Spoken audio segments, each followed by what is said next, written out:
Look, I'm hesitant to give the dishonors to someone who, in any given week, is the leading candidate. Sort of takes the excitement out of the whole proceedings. But Musk is now reaching levels of rich dickery that were previously unheard of. Something that Blue Sky users Hillary and Keith recognized. Thanks for the Musk nomination, fam. I honestly don't even know where to start. How about with Musk using his so-called Doge team to rid himself of pesky federal investigations? Because there were some extremely blatant examples of that this week. Like when workers were fired from the Food and Drug Administration's Office of Neurological and Physical Medicine Devices at the behest of Doge.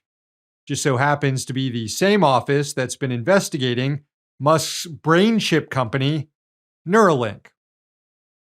Or when the Doge dorks canceled the lease of the National Labor Relations Board's regional office in Buffalo, giving staff there 90 days to vacate the building.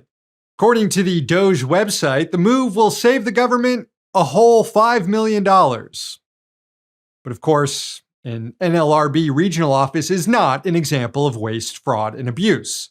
The office plays a critical role overseeing labor relations for millions of workers in New York State and Vermont.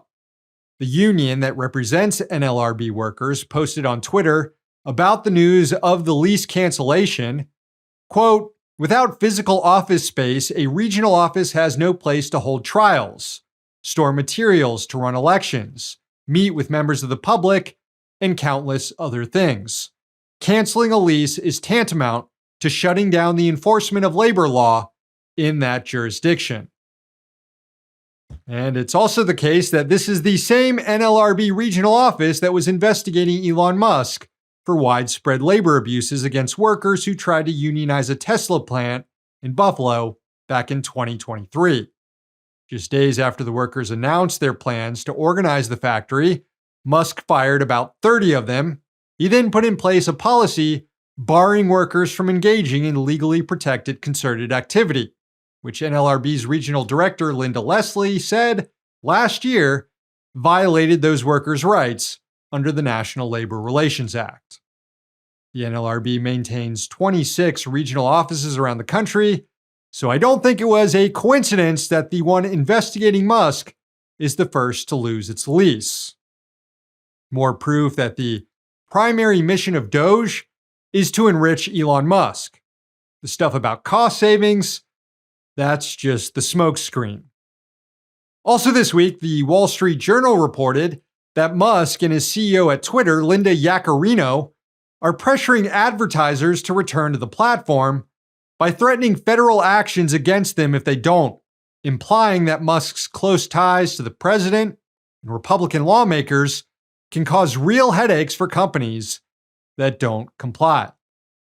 Companies, of course, don't want to advertise on Twitter because it's a relatively small social media platform that's janky as hell.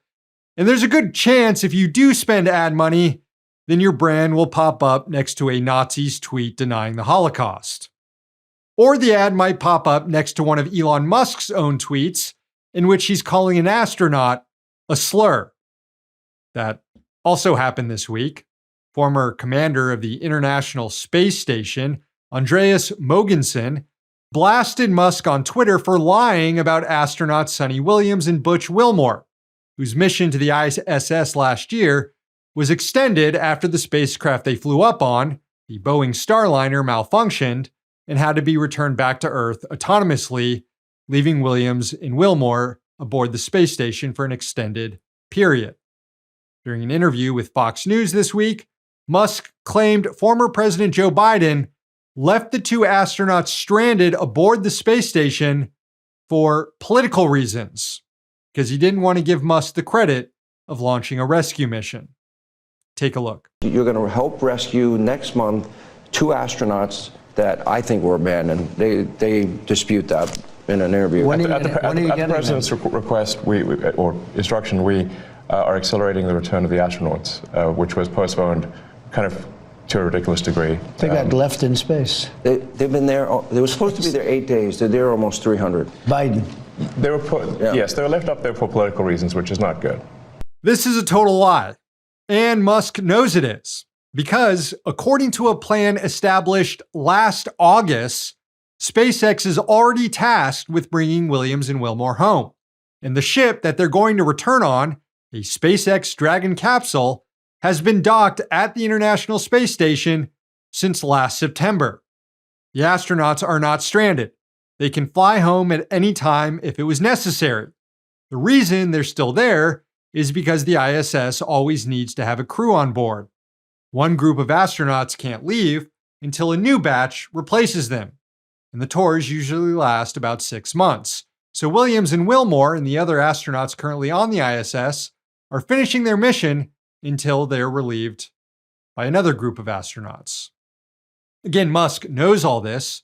He knows he's being deceitful. And when former ISS commander Mogensen exposed the lie on Musk's own website, the world's richest man had a fucking temper tantrum. He called Mogensen a slur and then doubled down on the lie, claiming, quote, SpaceX could have brought them, Williams and Wilmore, back several months ago. I offered this directly to the Biden administration and they refused. Return was pushed back for political reasons. Idiot. Okay, calm down, weirdo. If it is even true that Musk offered a rescue mission several months ago, the reason it was rejected is not because of politics or a grudge Biden had against the billionaire, but because it wasn't necessary and it was too costly.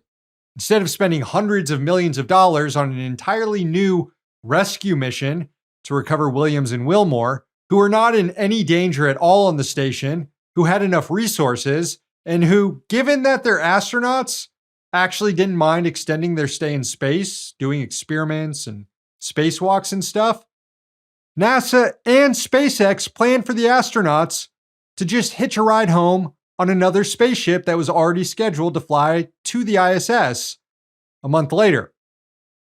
But Musk got so mad that the former ISS commander owned him on his own website that Musk immediately demanded that the space station be decommissioned.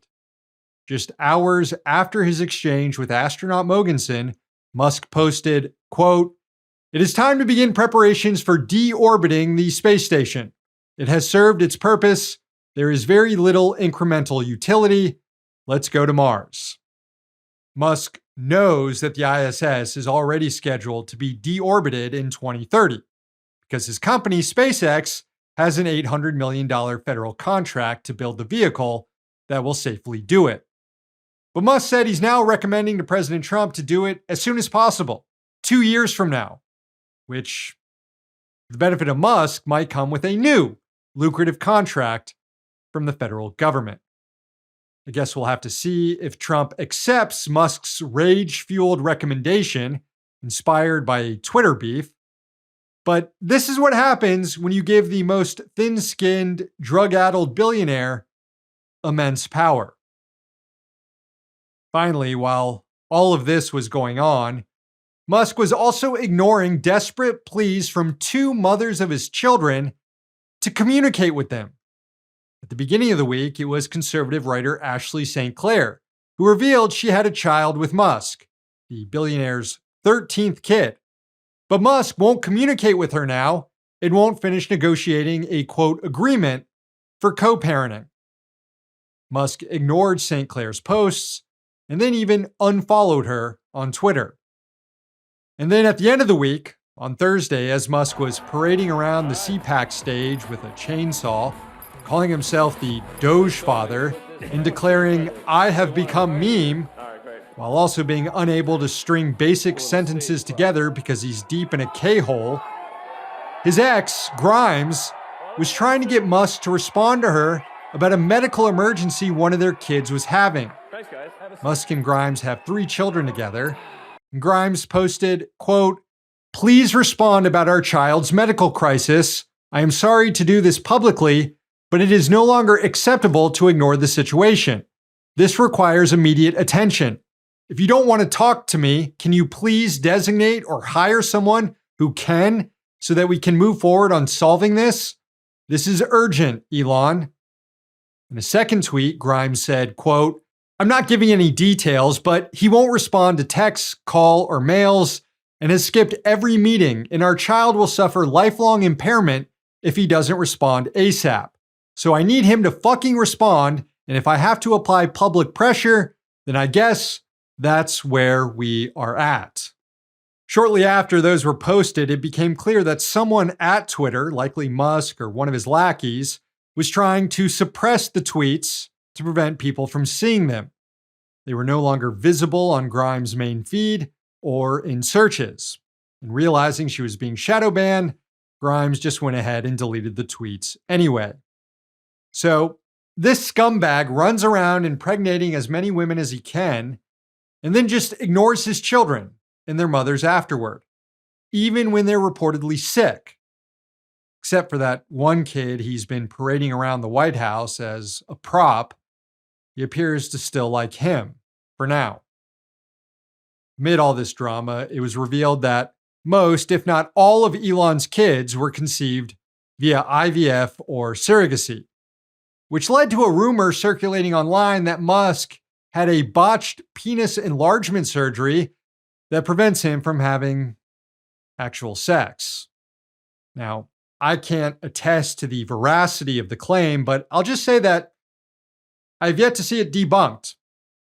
And if true, it just goes to show that you can indeed be a rich dick, even if your dick doesn't work. Call your fucking kids, Elon.